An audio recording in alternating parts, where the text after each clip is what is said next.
Not the face! Ooh, okay, the face! Hello and welcome to Hey, Not the Face with your host, John Nash, and your producer, me, Steffi Haynes. And today we have two big, huge topics for you. First, we have an official one championship contract, and we get to reveal it all, including the actual contract, which we will be linking so that you can read along with us as we go through this contract. And in our bonus section, we will have John talking about the confrontation between Dana White and Steven Espinosa. So first, we're going to check in with our fearless leader and find out how his week has been. Spectacular. I mean, you know, I think I drafted Christian McCaffrey for my fantasy league, so I'm set. Oh, I don't really pay attention to that. How's the cat? The cat is spectacular. She's just, you know, she's it's her world. I'm just living in it. That's basically all of us cat owners. Yeah, I'm trying to find a vet. I'm trying to track down her original vet in the city. See if I can track that person down. But if I can't, I'll have to take her to a new vet. But that's my big mission for the week is find her a vet. Oh, well, I'm sure you'll find a good one. So let's go ahead and jump into this one championship contract. And right off the bat, I have to know what exactly we have here, whose contract, how did we get it? Give us the full details. The contract we have belongs to Adriano Moraes, one championship fighter who was actually sued. It was part of a lawsuit in Brazil where he was sued by the Brazilian managers Alex Davis and Samira Nadaf. Sorry about that. So mispronounced that name. But so that's where we got the contract. So I have actually other one championship contracts like other promotions, but because we got this through legal means and we don't have to worry about the person giving it to us did not, you know, make us swear to keep it private. Because of that fact that we got it from a public source, we can reprint this. And so we're going to share it somewhere, I guess. We're going to have it somewhere you can download it and follow along. All right. The very first thing that I notice is we have an official cover sheet here, and there are some mark throughs, some line throughs on dates. Can you explain those for us? Well, the mark through dates, it looks like what happened is they issued this contract. The title page basically says he's on the third bout of his current contract, and this is going to be the new contract that's going to replace that one, right? But if you look at it, the original date is February 4th, 2020. And the event is supposed to take place in April. Well, what happened in 2020? Mm-hmm. We had the pandemic came out and everything froze and one stopped putting on events.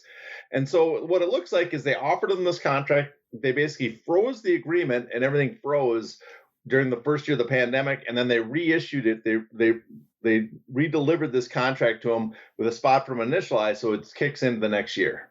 Ah, okay. All right.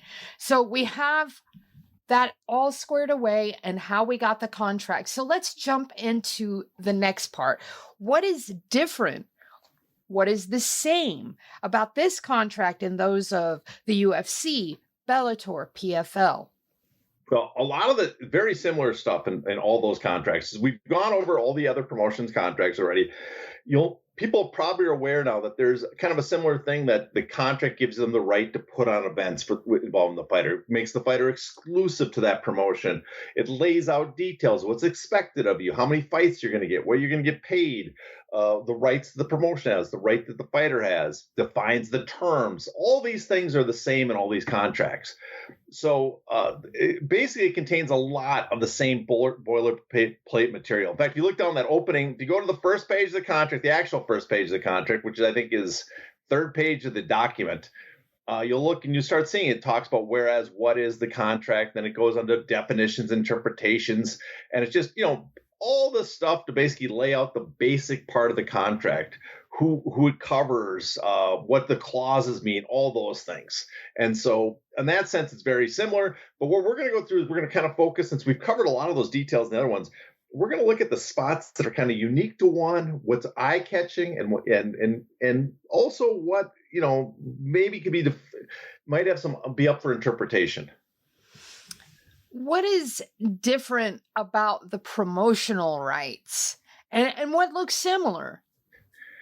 Well, if you look at it, the promotional rights, every contract has something about promotional rights for, what's the right that the promoter gets over the fighter. And you'll see that there's several sections under promotional rights. It's section 2 if you're following along. There's an A, which gives the right to the promotion to arrange, manage, and secure on behalf of the athlete a match. Every promotional contract has it, they're fighters. B is the right to publish, broadcast, disseminate the material. That is very similar in every contract, right? It's C that's different. And C is this contract promotional rights. Gives the promotion the worldwide right to manufacture, distribute, or sell goods and services depicted or decorated with the athlete's profile, including without limitation brochures, posters, toys, games, computer video games, electronic games, or other interactive software, novelties, and on and on and on. Basically, the merchandise right, which is incorporated with the promotional rights, which is a little unique to the other promotions because, like UFC will have these auxiliary rights, right? But they don't include it as part of your promotional rights. They don't. In fact, the promotional rights for like Bellator is they have the right to disseminate your image, right, to make posters and all that stuff. But this instantly gives them the right to your merchandise right.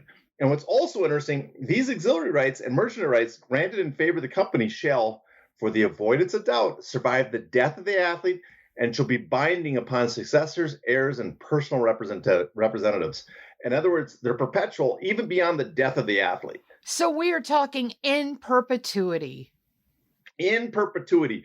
When you sign up your rights with one here under this contract, and I've seen other contracts that are different and they cover different ground, but we're going to use this one as the template. When you sign into this contract, you are granting your rights, not just to fight for them, not just them have your image rights, and this is common. Usually the promotion controls your image rights for that fight forever, right? I'm in a fight, they recorded it, they can sell that fight forever. That's common, but here it gives them the right to use your image on fabrics, apparel, food, merchandise, anything they want forever afterwards. But then if you go ahead. If I may, that from that fight though, right? From promotional material, right? Well, it wouldn't be like anything that they do, one gets a piece of. I just want to make sure I'm understanding. Yeah, I guess the one doesn't get a piece of whatever the fighter does himself, but they get the fighter's profile, right? Which means their image. They get to use the fight. They don't have to use it from the fight itself. So, like, I'm going to give you an example. UFC, they record your event. They own the right to that event, no matter what. Okay. And if they want to use an ad or do an ad with another fighter, they can't just put your image on posters or on T-shirts and sell the T-shirt rights without you signing that merch right agreement they have. But they can take your image, that fight image, and put it in a commercial and not pay you. But they can't make you be a spokesperson for that ad. But one, they can use the fight footage, but they also can use your image and put you on a poster at a 7-Eleven saying, please buy this brand. Huh. Wow. Because they own your image. They can put it on, they can make a toy with you, a bobblehead toy, and use that in perpetuity. So it's a pretty wide-ranging merchandise agreement that's in that. But the thing is, too, it doesn't make it exclusive because if you fight for one, they have these rights, they have the exclusive rights during your contract. But let's say you go somewhere else and you become a big star. Well, there's the problem is, one, they own your image rights. They could then start printing T-shirts up or toys and stuff and sell those alongside whatever new promotion you're with. But only from the images they had rights to from certain fights, correct? No. Again, the athlete's profile, your image itself. So it is way, way different than the UFC. Yes. It's much more expansive. That's wildly different. That's insane. Yeah. Why would anyone sign that? Well, you want to fight, you want to get paid, and it's not so different from the other promotions, I guess, in the sense that a lot of fighters probably view it as not. One is because that the major money that fighters make is from fighting, not from sponsorship and promotional merchandise and stuff, right? So you're focused more on your fight contract. Two is the other contracts are similar enough that you probably don't view this, even though you grant a lot more of your rights away, as so far different than the other ones that it's it's worth fighting completely over. Honestly, all the contracts in MMA are terrible, but this one is kind of the worst on this front. If you go on to it, 2.2, the promotional rights, auxiliary rights, and merchandise rights, collectively referred to here as the commercial rights, are granted in favor of the company in perpetuity, as we just mentioned before, as regards to auxiliary rights and merchandise rights, and on a worldwide basis, free and clear of any claims by the athletes. So, or any persons claiming or purporting to claim through the athletes. So again, you could go to some other promotion, you could sign your rights away again later, but they own those rights. They get to keep those rights from you. Wow. Do one fighters have any say at all in where they fight? And what is this part about requiring a new contract? Because that one threw me off. Okay, well, just like all the other fighter contracts we've seen, that they have really no say in when, where, and who they fight. All that stuff is dictated by the promotion and the participation matches too. Just like the UFC, just like other promotions, if you are a preliminary or undercard match and a main or feature fight on that card is canceled, I think UFC is just the main event, not the co-mains, but here it's a featured fight besides the main event, is canceled or postponed, your contract, that you don't get paid, your fight is put on hold until they can book a new event, right? And that's similar to other promotions. But I just wanted to point that out because people always ask, it's a good example of how little control fighters kind of have over their career. Everything's dictated to them. And this also gets kind of harder for fighters, and for one, because most fighters aren't from Singapore. And so one, because they book fights out of most fighters' national territory where they're from, it makes it harder. You have to get visas and stuff. So there can be a lot of problems with getting a fight booked. If they moved it, it can freeze your contract a lot. So it's probably a little more noteworthy with one that they can do this. The athlete is required from time to time, this is kind of an interesting one, to execute or enter into separate contracts agreements to govern certain matches or events. And this is in one way you could read this as that the one can force contract extensions or side agreements or something on fighters. But really what I think this is detailing is the fact that one, because they do hold events in so many different countries, and those countries have certain guidelines and provisions that are required in the contracts, that you might be required to sign a temporary agreement that meets the requirements of that location, that country. But again, it's kind of, they don't come out clear out and say it, so it's a little vague. So it's not quite clear what they mean by you might have to sign a separate contract or agreement. Let's go down to section 4, term. The first part of term seems similar to other contracts, but what about the champions clause and the duration of rights? Okay, well, this is kind of interesting because on the terms of this agreement, well, first of all, we'll go the duration of the promotional rights. The first part, section 4.1, for people following along. The duration of the promotional rights is, and it tells you have to go to Schedule 1 to see how many fights that's for, but the contractual terms last for either the number of fights in the schedule later on, and if you skip further on down to the end of the contract where it's listed, it's for 4 fights or 24 months, whichever comes first. So he has to have a 4-fight contract for 24 months. So it's a little, usually for like the UFC, it'd be like 5 fights for 24 months because the contract starts when you sign the contract or get your first bout, and then every 6 months after you might have another fight. So this is kind of a long contract, 24 months for a 4-fight agreement. That's a pretty long time in MMA terms to have a contract that long. The other thing now, the champions clause. This is pretty interesting because the one champions clause says, if you become the champion, the term of this agreement shall be automatically extended for the further period of 4 bouts and 24 months. Wait, whoa. So the champions clause redoes the entire contract?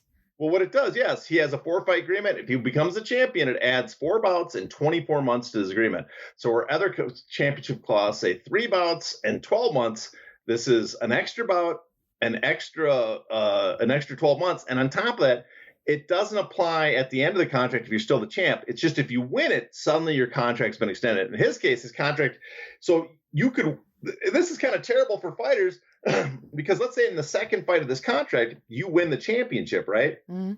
Well, now you're at your most valuable. Even if you lose the next fight, no longer champion on your third fight, your profile has probably increased tremendously in your value because you used to be the champion. So your name value has gone up.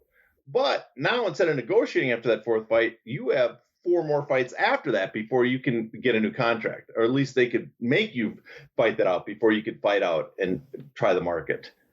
So it really takes away a lot of leverage. In boxing, this probably, you'd see something like this in boxing where if you win the title, it extends the contract. But it's less of a problem in boxing because, and this gets complex, in boxing, the promotion doesn't own the title.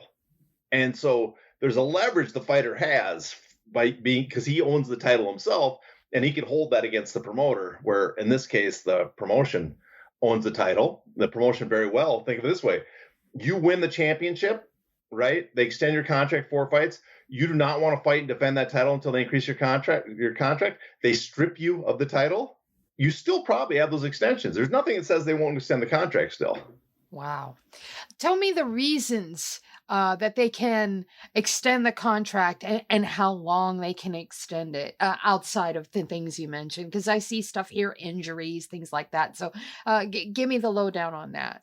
Well, one is the terms don't expire early due to death or incapacity, just like the old UFC contracts. The other interesting note too is the auxiliary rights and merchandise rights pursuant to the term, they continue right after the termination. So they note here in this that those rights continue after your contract's up.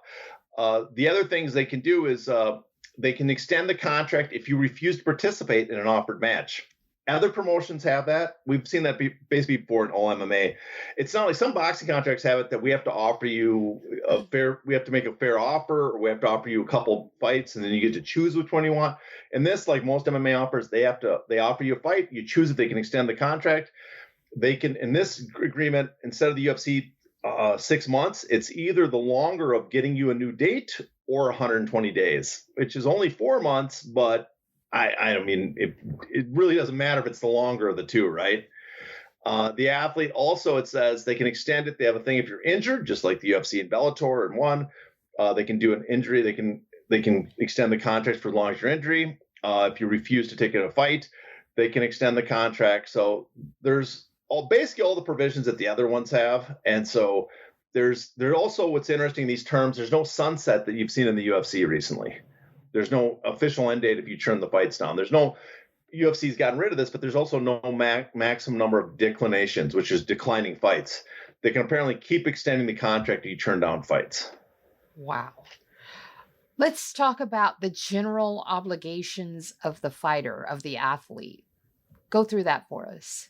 Well, this is, again, something you find in all of them. They're expected to, they have to give their best effort. They have to display sportsmanship. They have to not use drugs. Every promotion basically has something along these lines that dictates these. But what's kind of interesting about one championship, there is a part, if people are reading along, skip ahead to page 9. This is section 6. You go down to, I think it's G and H. The first one, they shall not issue any publicity relating to the services or commercial rights to be provided by him hereunder or participate in any interview or other publicity without the prior written consent of the company. And H, not without the consent of the company, change his name, including any stage names, professional names, in whole or part, or perform under any other name. So if a female got married, she would need to go to one first. It seems that way, yes. It's pretty far-reaching. It doesn't say anything specific about certain name changes. So if you wanted to change your name, you have to get consent from them. I haven't seen that in any other contract. There might be an issue about the legal contract being signed, but name change doesn't change the contract. But the publicity one's kind of interesting because basically it's saying that if you're going to talk about the commercial rights they have, basically the promotion and the rights they have to you and their fights and stuff, you need to get permission from them before you do any publicity. You can't go out on your own and book an interview. I just cannot get over having to go to them to change your name. I mean, look at Michelle Waterson Gomez or Beck Rawlings, who is now Beck Rodriguez. I mean, That's insane to me. I can't. I mean, we were looking at maybe because we don't have a woman's contract in front of us. Maybe in some of the women's they have an exception, but at the beginning of the contract it says this applies to men and women, and they're going to use he interchangeably with she. So I would imagine that this is the same for women as well. Ugh. Tell me about this part. But sorry, to keep going, there's another section too. I'm sorry to interrupt you, but this is kind of new too, and that's letter K. And that is, you cannot disparage. That's what I was going to ask you. Okay. You can't disparage, disrupt, damage, impair, or otherwise interfere with the business interest or reputation of the company or its affiliates, the one brand, or any current or proposed sponsor, advertising agency, network, or broadcaster.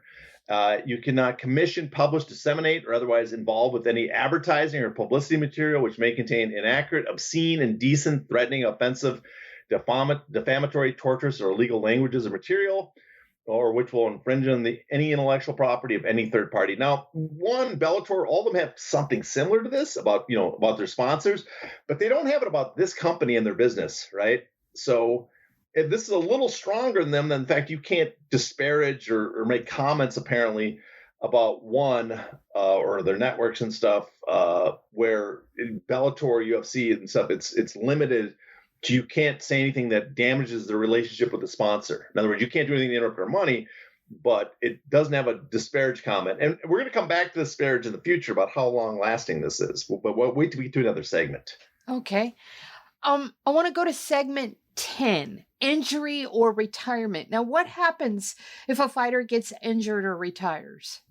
Well, just like the other promotions, if you get injured or retired, they extend the contract. Here, they extend for a period for how long it takes to recover, or a period of 6 months, whichever is longer. This is the same as the UFC, right? Basically the same of all MMA promotions right now. The other thing is if you retire, it's either temporary or permanent. The company shall have the right to suspend the term for the duration of the athlete's retirement. This is, again, the same as other promotions, except for the fact that UFC now has a sunset provision they put in for retirement. It's not as short as the 5 years, a little longer than that now, but when you add everything up. But this is forever. This is the old-fashioned UFC contract. If you retire, it freezes for as long as they want. You cannot leave this contract by not fighting. What's the oddest thing that one can do to terminate a contract? Well, if you jump to Section 11, I find this strange. There's a lot of things, they can terminate a contract just like the other promotions. If you lose a fight, they can terminate it. If you get your license revoked, if you get in trouble with athletic commissions, it's suspended, right? Refuse fights. All the promotions have that. For the UFC, for the most recent one I saw, that if you can turn down fights, but after the third fight you turn down, they can terminate the contract. But here it's the first fight. But this is the weird one. If you go to Section 11, 11.1c, if the athlete becomes involuntarily or involuntarily the subject of proceedings under any bankruptcy or insolvency law or other law or procedure of any jurisdiction for the relief of financial distressed debtors, and then D, if the athlete makes any voluntary arrangement with his creditors or becomes subject to an administrative order, they can be terminated.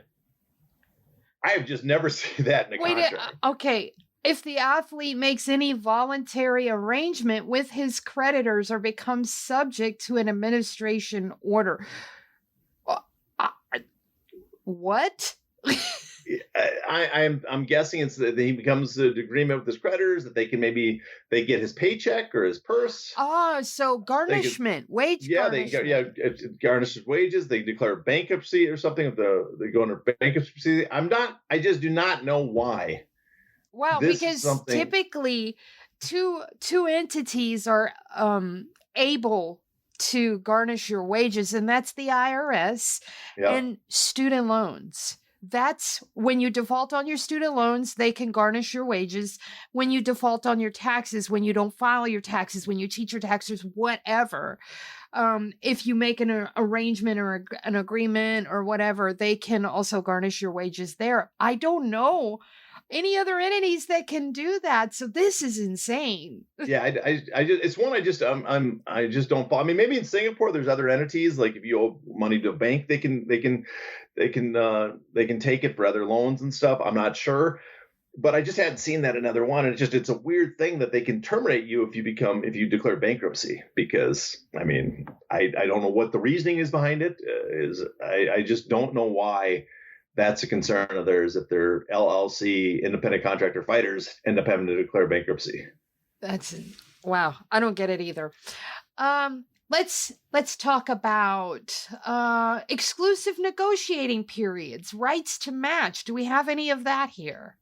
Yeah, just like the other promotions, they have a exclusive negotiating period. For this contract, it's 60 days after the end of the contract. So for 60 days, they have the right to be the exclusive negotiator, and they have a right to match that lasts 1 year because they're not an MMA, just an MMA only country. They also their option to match material terms for any mixed martial arts or kickboxing match, Muay Thai match, or any sort of martial arts competition. So it basically covers all those. So that's their, it's similar to everybody else, but that's something that comes up in the UFC antitrust lawsuit as a tolling provision. So it's worth noting here. All right. I want to go to section 14 because confidentiality seems to be a big deal. Yeah, as we mentioned earlier about the disparagement, and we mentioned earlier about you can't, they need permission to interviews.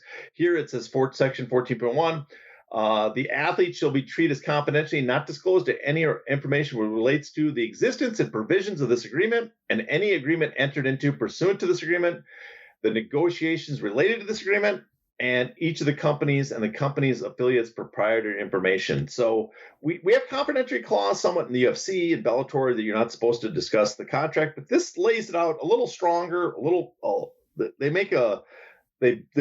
I guess it's just stronger in the sense the language is slightly stronger, slightly clearer, and covers a wider range of stuff. So they really do not want you discussing this. What's interesting with the UFC, though, is they have that, but Dana White's basically said multiple times on record that fighters are free to talk about their contracts or money.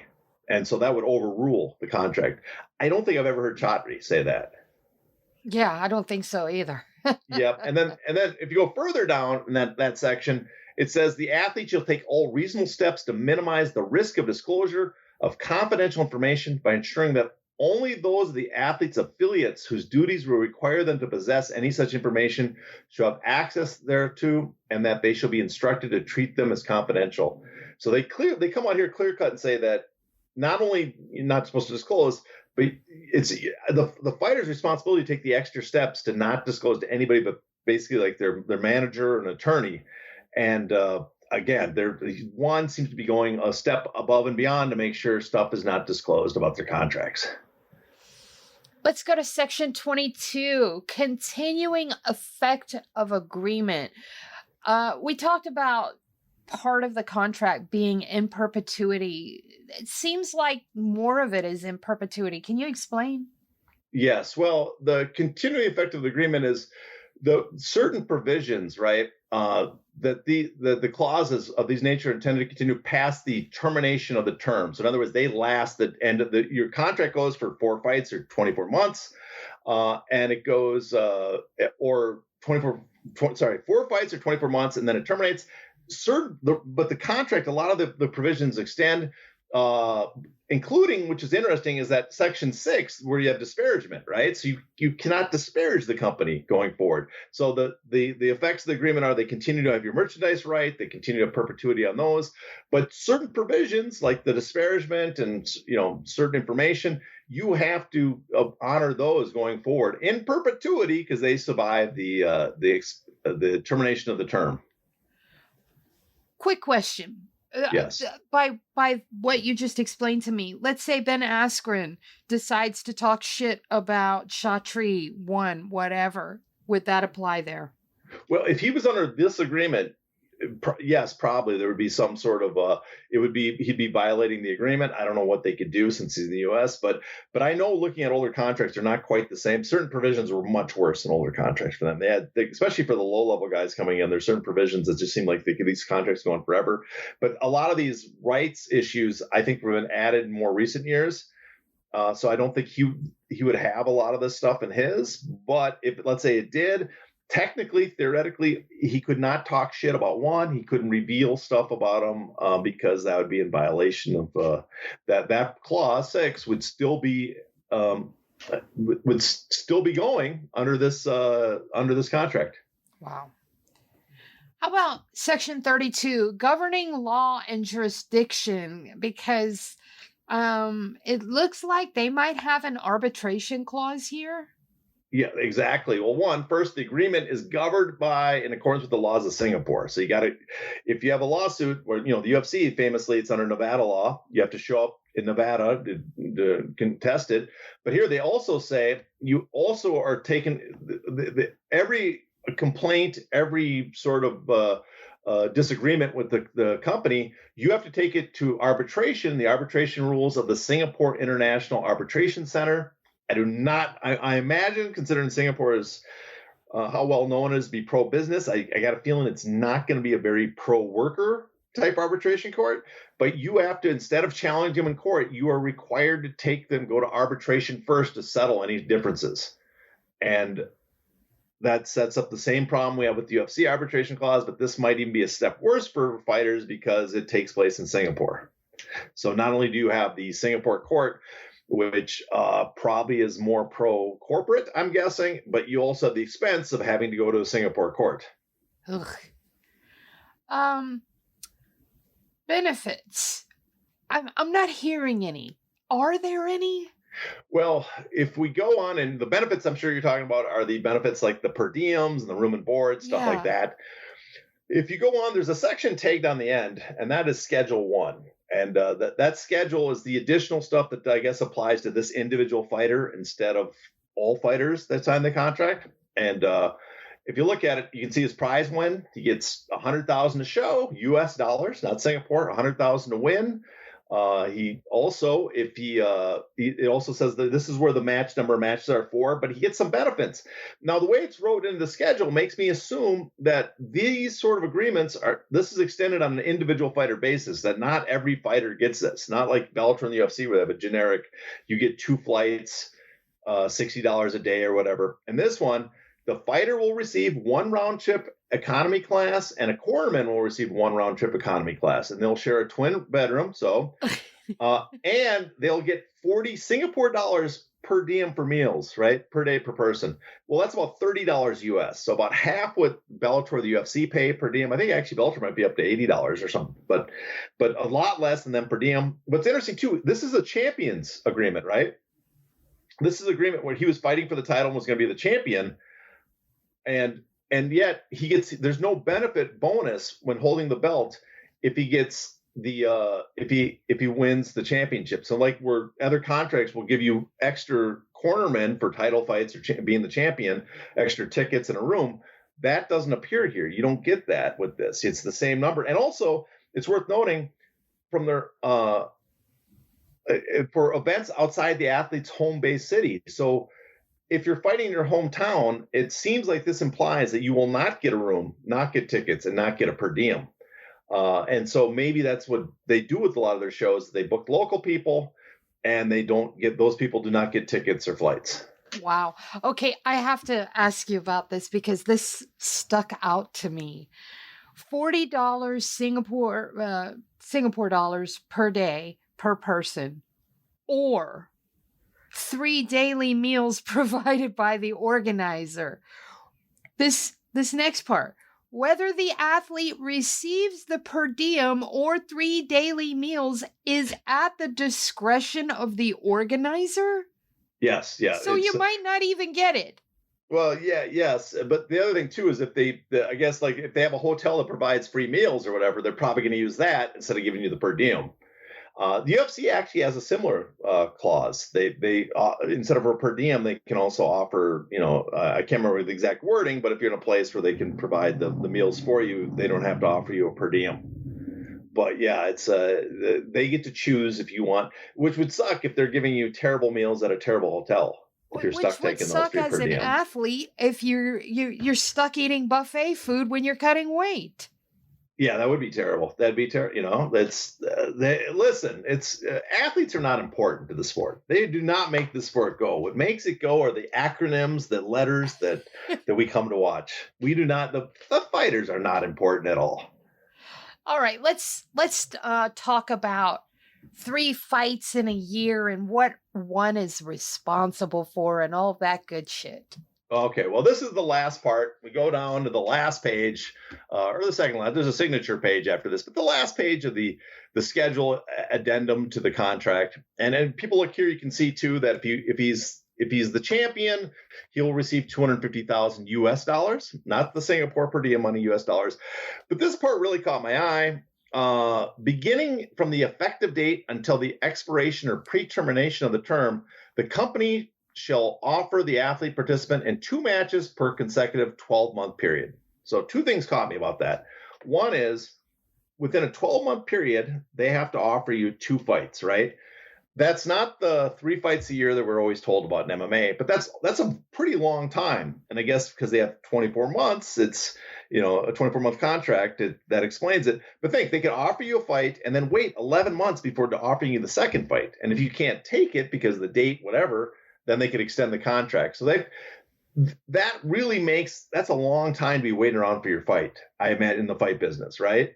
That's a long time to go. Basically, you go a year between fights if they want to, right? And what's also interesting is beginning of the effective date. Well, if you look at the effective date, if you go back up at the top of the previous page, the effective date is July 8th, 2021. Well, this contract went out in January 2021, right? And so basically what they're saying is the contract went out in January. The start of this contract is either going to be on July 8th, or if it's executed, the execution by signed and maybe a fight taken after this date, that would be the start. But that means this contract is probably length of time is longer than 24 months. And then that's not counting the tolling provisions. So that seems like, I don't know, that does not seem like a good deal for the fighter there to have the contract start that way. I am just flabbergasted by this. To close this section out, if you were to summarize this contract in one sentence, what would it be? Well, in one sentence, not a very good contract. Okay. All right. Yeah. So, I mean, listen, they're all MMA contracts are terrible. All various degrees of terribleness. UFC has certain stuff that's terrible. Bellator has stuff that's terrible. The PFL has stuff terrible. The one thing I think that makes this particularly terrible is not that they can extend the fights longer. It's the perpetuity nature of the merchandise and also too, the contract does not include anything about merchandise rights, that you do not get a percentage of the sales. Right. So you hand over all those. And on top of that champions clause is particularly bad in the sport of MMA. That is much worse than what we see in the other promotions. Indeed.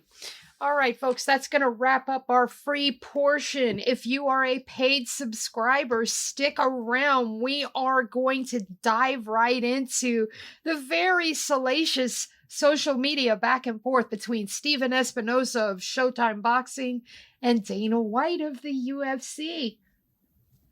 John, you have been in my ear a little bit this week about this back and forth with Steven Espinosa and Dana White. Right off the top of your head, what is the most interesting thing about this? Well, first I want to note I appreciate everybody that stuck around. They're not the cheapskates, the freewheelers, the freeloaders that come in to get this free content. We are here for you that are willing to put your dollars to your name and show up for this. So the most interesting part to me in this back and forth, the interesting part is how silly the conversation is, I think, partly. It's if people haven't been paying attention, Steven Espinosa made a kind of a backhanded comment about the UFC by boasting that this is their third 20th million gate this year, and that the UFC, to talk about how impressive it is, the UFC has never done a 20 million gate. And that is 100% true. The UFC's never done a 20 million gate, while boxing's done several. But I guess one of the most interesting parts of it, I thought, was how Dana White came to the defense of the fighters and said, it's not you, Steven Espinosa. It's not Showtime because they did these 20 million gates. It's because of the megastars that were on those events. It's because of Bud Crawford, Ryan Garcia, and can't remember who he credited. Oh, and Canelo, which is interesting that he credited the 3 guys that came over to Showtime and PBC, not their regular guys. I have to correct you on one little thing there.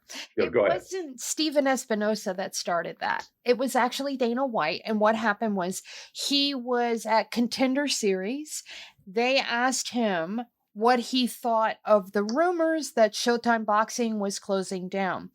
And I thought he'd done a complete 180 because he said, oh, that's just too bad. You know, those are fine people over there running that show. And it's going to leave a crater in combat sports, something along those lines.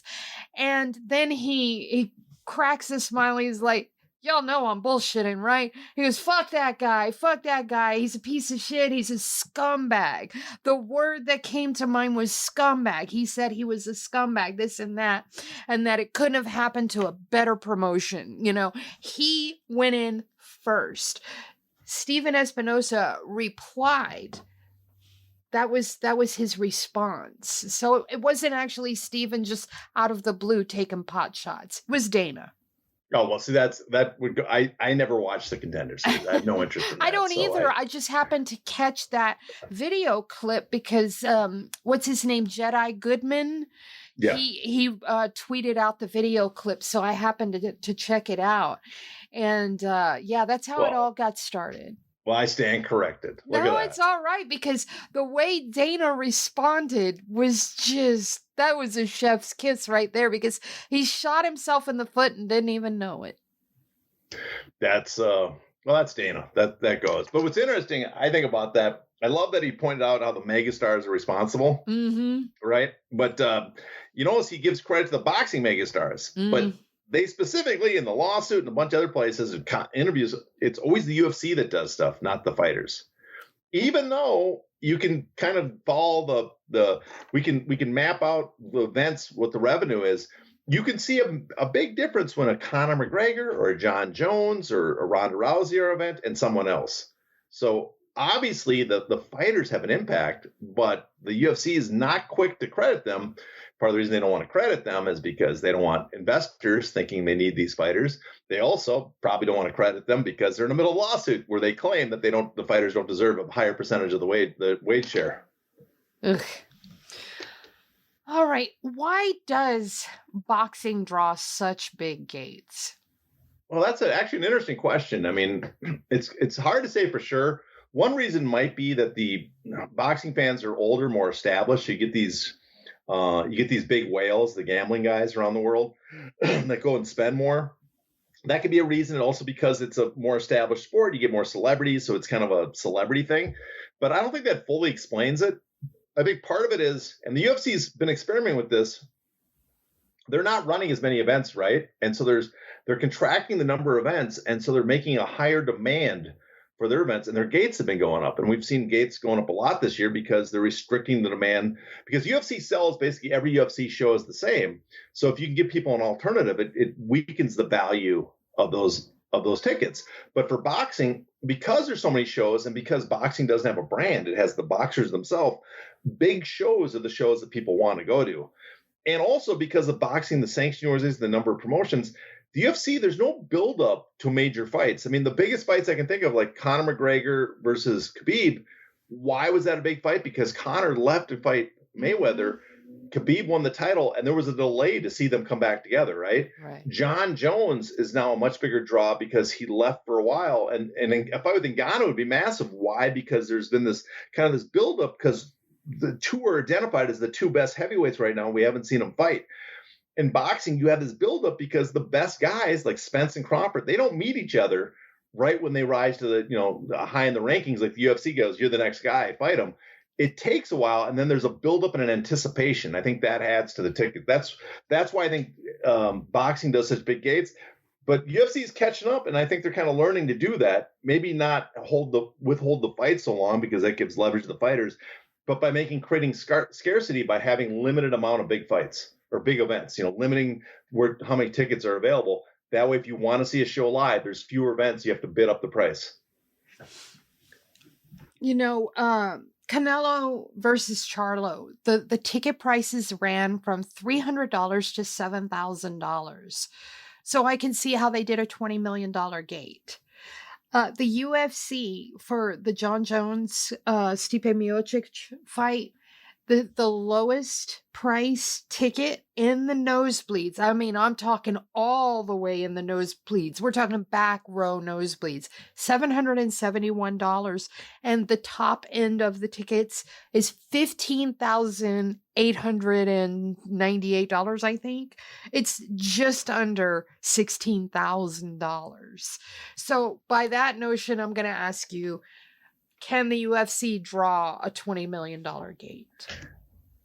Well, I guess the question we have to ask, is the UFC drawing this gate, or is John Jones versus Miocic drawing the gate? Is it the mega stars on the event drawing the gate, or the UFC?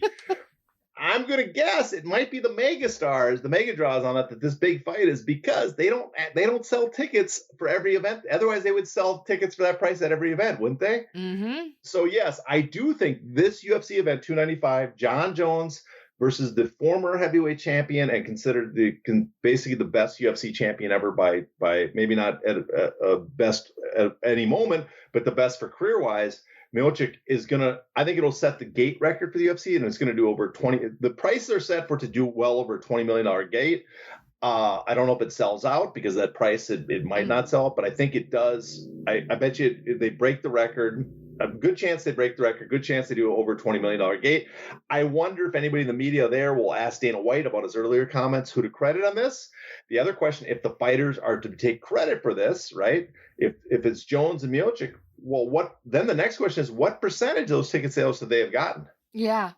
I guess I should rephrase my question to you. Can the UFC draw a gate that big organically without hyperinflating the ticket prices? That's my question. Let me ask you that way. I guess I'd have to ask, what do you mean by hyperinflating the ticket prices? Because the nosebleeds, $771, the highest ticket. This is not through scalpers either. These are legit ticket prices through Ticketmaster. Yeah. $771 for the last row nosebleeds, and the most expensive ticket is just under $16,000. By comparison, Canelo Charlo, cheapest ticket $300, most expensive $7,000. Well, so can the UFC do it organically? Well, I guess I think this. I mean, the organic question is kind of hard to say, because this is, to me, organic is you're setting a price. If there's a demand and the fans are willing to pay this ridiculous price, this is not, again, like you said, this isn't scalpers. This is the secondary market. This is the primary market. If there is such a demand that people are willing to pay that much for the nosebleeds, well, that's the going price. And that would suggest, if that price is that high above Canelo, they might be shooting for a $30 million gate. Which would be incredible, which would just show which is going to be funny when everybody says, this just shows how much demand and how much interest is there in the UFC, and no one will bring up specifically that John Jones and Stipe Miocic is on this card. So organically, I guess that, to me, that is organically, you are setting a price and the fans are willing to pay for it. Now, what would be interesting is that they have to lower the prices. If they fail to sell the tickets at that price, then that will tell us something, that the demand's not that high. But I'm guessing they see that there's a super high demand for this fight. They set the prices as high as they could. This sounds like Canelo versus Triple G prices. Mm-hmm. Remember that was shooting for a $30-some million gate. Right. Didn't hit it, but it hit over $20 million. So it'll be interesting to see what the final amount is. But to me, this shows what the demand is for that fight. So that's what you would consider organic. But would you consider those prices hyperinflated, though? Well, they're hyperinflated in the sense that there's such demand that they can get fans to pay for this. And I think it's, it just shows what a special event, how much interest is in this event, that people are willing to pay that much for the car. I mean, an unnatural event would be something when they go to London for the first time, and then because it's such a big deal to be at a UFC event, people pay huge amounts. And then they don't care about the fights anymore. But people seem to be going specifically, because New York, they play in New York every year, specifically for this fight card. Okay. Now, will John Jones and Stipe make as much as the boxers on those events? Yeah, again, if they're the ones that deserve the credit. See, it's interesting is you could say that Showtime's not giving credit to those fighters, was Espinola's comments, but I'm sure Espinoza, if he wanted, he could fire back. We do give those fighters credit. We give them credit by we acknowledge that they're responsible, and we know that because we let them keep most of the revenue, right? Even though PBC is the promoter, the Showtime on some of the big fights, they're the one negotiating with Canelo. The pay-per-view money going directly to him and his promotional company. So they're like, yes, we pay, and I know that for those events, like John Jones and Stipe, they're going to make a lot for MMA fighters, right? But this event's going to generate as much as those big 3 pay-per-views in boxing did, and none of them are going to get as much as the guys in those cards did. Those 3 pay-per-view events that did $20 million this year in boxing, the combined total with those guys they made about probably 70% plus of the revenue went to the boxers, and the total amount is going to be like 180 million or more. The total amount those 3 boxing cards paid out to their boxers, just those 3 events, is going to be more than every UFC fighter combined makes this year. Most likely. Maybe there's a fluke but it'll be right around there. But I'm guessing a little bit more than every UFC fighter this year, just from those 3 events. So John Jones and Stipe, they're producing in a card. I'm going to guess, based on what I've heard, that the 2 of them together are not going to break 20 million. The 2 of them together might be around 15 to, let's say, 18 million if it does a well over $20 million gate, even though they get no cut of the gate. But let's say it does like 1 million buys on pay-per-view. They wouldn't even get that much. But they'd get, let's say, 15 million. That's what the lowest paid guy at those three main events that we just talked about made. That's what Charlo made, around 10 to 15 million. We know Ryan Garcia got over 30 million. Tank Davis made over 40, close to 50 million. Canelo's going to probably make over 50 million when all said and done. Both Crawford and Spence both got over 20 million. So the difference in pay is just enormous between those guys. So no, they will not make as much as the boxers on those events make. Now, if boxing is doing so very well, why are all the rumors swirling around ShowBox? And the rumors are saying that ShowBox is going to shut down after its 2024 schedule. So if boxing is doing so well, what's the problem with Showtime Boxing? Well, First, I don't know if it's going to shut down. It's very possible Showtime Boxing shuts down, but remember that Showtime's moving over to Paramount. Right. And I don't know for sure. Is the boxing department going to move to Paramount? Espinoza kind of made it suggest that that's what's going to happen, and they're going to continue. I could imagine that they do focus more on pay-per-views because it pays for themselves. But one of the differences in boxing is splintered. There's multiple promotions, multiple events. Boxing actually does well. When you add up the total revenue, boxing does about probably a little higher than MMA total revenue, right? The difference is there's no UFC in boxing. Mm-hmm. So UFC gets all the money in MMA, and because they have all the top fighters, they can put all these events on ESPN and draw in subscribers and charge a premium and get a premium. But boxing, you have DAZN, you have ESPN, and you have Showtime. All our premium channels require a payment, a subscription, right? So if you're splitting the audience, you're not getting as big an audience that UFC gets with ESPN Plus. You're getting a smaller audience. And for a lot of these promotions, because there's so much competition for the boxers and how much the amount the promotions want for these events, they can't put on the big fights on the subscription channel that will draw the subscribers because they can't afford the boxers. Or they're not bringing in enough subscribers because there's 2 other alternatives that are drawing subscribers away from them because there's in competition. So it's not as profitable and lucrative to these subscription-based channels to probably have boxing as it is to have the UFC. But the difference, of course, is you're not paying these boxing promotions as much as you're paying the UFC. The UFC is asking for basically what you're paying all 3 boxing networks are paying in their budgets for themselves alone. So it gives and take, but I'm guessing because they want to, if they do drop them, it's based on the fact that they cannot get the subscription-based fighting, not that their pay-per-views are doing gangbusters, but the subscription-based, that they cannot put on the fights, the big enough fights at the budget they have to draw subscribers, and that would be why they would be terminating it. Why do investors, and this will be our last question, but why are investors constantly funneling money into MMA instead of into boxing? Well, this, again, pretty interesting question, because on the surface, boxing, because you notice there's several successful boxing promotions, right? They've been around for years.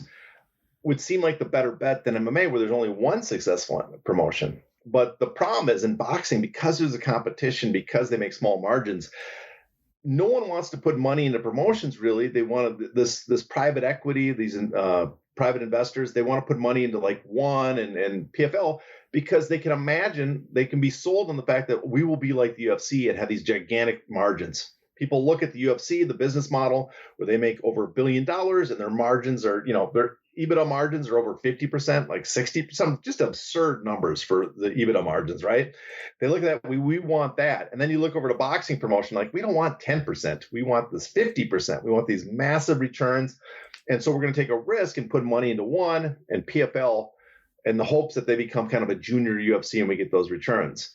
But I guess I think they don't follow the sport enough, because the reason UFC makes that kind of return is for the very fact that there's no chance for another promotion to pop up, because they have control of the market. And so they're putting basically bad money into these other promotions in the hopes they can be a UFC junior, when the market's designed in such a way that there can't be a junior UFC, that the market share is always going to be with the UFC, because the UFC has a lockdown on the top fighters. They have market power. There's no denying it. It's a given. The only question is, do they attain it illegally or not? So, but they have market power. Where boxing promotions, a lot of competition, but because there's a lot of competition, there's very small margins for the promotions. But who's making a lot of money?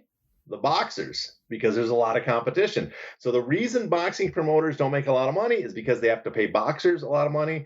The reason MMA promotions don't make a lot of money outside the UFC is because the UFC has the whole market. The reason the UFC makes a lot of money is because they own the market and they don't have to pay the fighters a lot of money. Ugh, vicious cycle. All right, folks, that's going to wrap us up for this week. We hope you have enjoyed the show. John, what do you got going on? Oh, so much. I can't even remember so much. No, I got, If the Shoe Fits, I think I'll be on again this week with Alexi Old and Eugene Robinson. We have this Hey Not the Face. I am working on some articles for Bloody Elbow. I'm working on a book I've talked about before with Jacob Debitz. So I got to get some stuff done there so we can get that out as soon as possible. And beyond that, I got to take care of a cat. That's the most important part right there. Yeah, I don't know about that. All I need to know is, am I going to get the first autographed copy of your book? The first? Aside from your mother. Well, you will get one of the first. I don't know if it matters if I can sign my name or not. Second, at that point. I want the second. Oh, you will get. The autograph part's a hard part, because that means I have to get a book copy and mail it instead of just ordering it directly and sending it to you. Yes, I'm going to need it autographed. Oh my goodness! Does that have to be my autograph? Yes, and a paw print of Isla too. Oh my God, that's asking a lot. Oh, you will. Well, when it's done, you will be one. You will be the first, if not the first, the second, if not the second, the third person to get an autograph. No third. I need it to be second, first or second. Okay, you'll be one of the top two. Yes, that's what I need. Oh. All right, folks, there you have it. Do me a favor, follow this guy on Twitter at Hey Not the Face. Send questions. We have an open mailbag. You can direct message either myself or John. I'm Crooklyn MMA. John is also available at Hey Not the Face at gmail.com if you prefer to email him directly. I am Crooklyn949 at gmail.com. We love your questions. Please send them. That's all we've got this week. So until next time, please stay safe.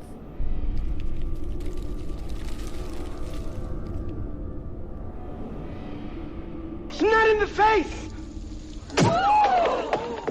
Thank you.